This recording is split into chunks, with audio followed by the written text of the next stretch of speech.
$150 Amazon.com gift card giveaway at 1,000 subs. Hit that button.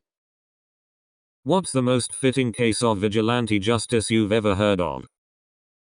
The man's name was Ken Rex McElroy. He terrorized the small town he lived in for years. He was accused of regularly stealing from his neighbors stuff like livestock, gasoline, and antiques, robbery, harassing, assaulting, raping women, 2 as young as 12, destroying property, including burning down his wife's parents' house when she tried to leave him, assault, including shooting at least 2 people. He was charged with various crimes at least 3 times a year, but he had an incredible lawyer. Dude was only ever charged with anything once. He used to intimidate witnesses against him by following them or parking outside their homes and watch them until they were too scared to testify against him. That one time he was charged, by the way, he shot a grocer in the neck with a shotgun. For that he was given a charge of second-degree assault, max 2-year sentence, but he appealed of course and got out on bail. So he goes into a bar and loudly threatens to murder said grocer, who survived the shotgun to the neck by the way. All that did was get his trial pushed back. Anyway, so the town had a meeting. Then a big group of them went to the bar where Ken liked to drink and shot him in the fucking head. A man's son was abducted by his karate teacher and raped over quite a long period of time. The police caught him, and as they were bringing him through the airport, his father pretended to be on a payphone. When the rapist and police walked by, he turned around and shot the rapist in the head, killing him instantly. This was all caught live on the news. The father wasn't charged with murder. He received 5 years probation. All these stories about rapists getting their teeth kicked in or murdered. What about that badass that drove around his town spray painting dicks on all the potholes? That way the city was forced to repair them. Not like they were just going to clean the paint and leave the pothole. A 15-year-old boy imitated a 14-year-old girl to attract the attention of a pedophile. When the pedo went to his house, the kid beat him up and called the police on the guy. All done while wearing a Spider-Man mask. About 6 years ago in Portland, there was this homeless dude going around jerking off in front of all the lady homeless. So this group of other homeless dudes got sick of his shit. So they waited for him to go into a porta potty one day, then tipped it over on its door with him in it. Funniest thing I've ever heard. Okay, not so dark and brutal as most comments here. Czech Republic had its own vigilante hero named Super Vaclav for a time. He sat in a park, and when dog owner did not pick up shit after his dog, Super Vaclav did it for him, and spread it on owner's back, or putting out smoker's cigarette on bus stop with bucket or water, etc. It kind of broke my heart when I read it was probably all just some viral marketing stuff. I remember a newspaper article going around the internet about a junkie robbing a store. While fleeing, he was stopped by a few Marines on leave, and he stabbed one of them. He then ended up tripping and breaking both his arms, 7 ribs, his jaw and his nose, losing most of his teeth, and crushing his windpipe.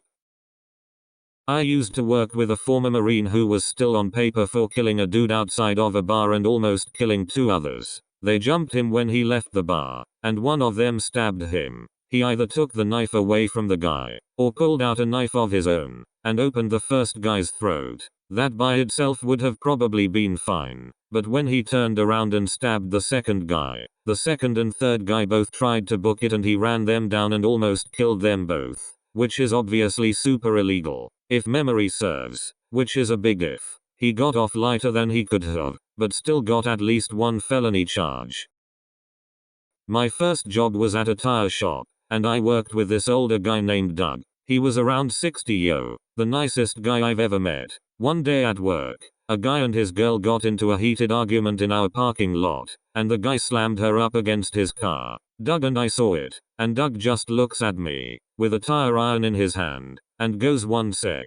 He walks over to the guy, drops his tire iron, and slams the guy in the ground. He whispered something to him that I couldn't hear from where I was, but the guy got up and opened the passenger door for her and they drove away. Doug walked back over and just started working on a car like nothing ever happened. I'll never forget it. Back in middle school I admittedly bullied this other girl pretty bad, including once shoving her into some dog poop. One day her older brothers came by as I was walking home from school and forced me to eat dog poop. Well deserved. Sounds like you learned your lesson. A pretty infamous pedophile was released from prison in Ireland a few years back, and for weeks after his release, wherever he went there were stories of people beating the shit out of him till he eventually had to leave the country. No one else was ever charged for the beatings. Cowboy boots are expensive. Someone ran into a cowboy store and stole a couple pairs and ran towards the exit. My dad tripped the guy, then sat on him and held his legs against his back while laying on top of him in a cowboy hat and boots. Basically hog-tied the guy till the cops came.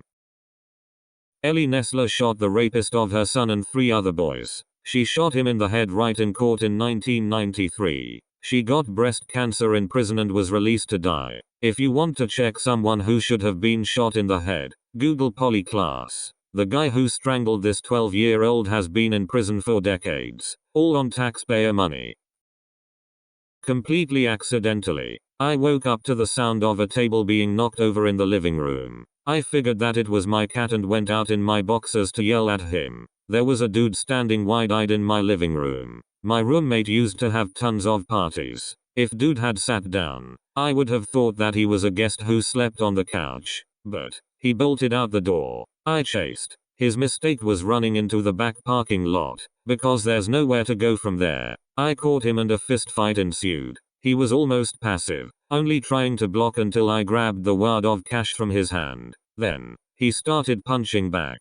Soon, the sun came out. He ran off. I was so out of it, I pounded on my roommate's window to let me back in. I didn't realize that I was holding his wallet and keys that I took from the guy. I tripped on a purse that was dropped in my doorway. It was from his first victim. Roomie calls the cops. They just made jokes. Burglary investigator comes around that afternoon. I go down to look at mugshots. Turns out that they already had a suspect. Guy had just done 6 months for burglary in an adjoining neighborhood. He went back to jail. I lost a tooth and had a broken nose. A prison guard accidentally left a convicted child molester in a holding cell with many other inmates. The child molester got a massive beating once the other inmates found out what he was in for. In Texas, a guy's truck broke down a few feet from his house, so he had his 2 sons get out and push the truck to the driveway while he steered the car. A drunk driver came and hit the truck. The crash was so hard that the elder son, who was pushing the back left side of the car, the side closer to the road, had his limbs scattered along the road. The other son pushing the car also died at some point after the crash, and before the cops were arrived, someone came and shot the drunk driver with a gun. No gun was ever recovered from the scene, and when the father was asked whether he had a gun, he said he did but that he had lost it. All the cops could find in the guy's house was the empty holster and ammunition matching the caliber found in the drunk driver's body when the crash happened. His neighbors came out to see what had happened. One called the cops about the crash and you could hear the gunshots in the background. Whatever happened between the crash and the arrival of the cops, his neighbors refused to speak. This guy in my high school raped an exchange student in a wheelchair. When one of my classmates heard about it, he broke both his kneecaps with a sledgehammer. He could never walk again.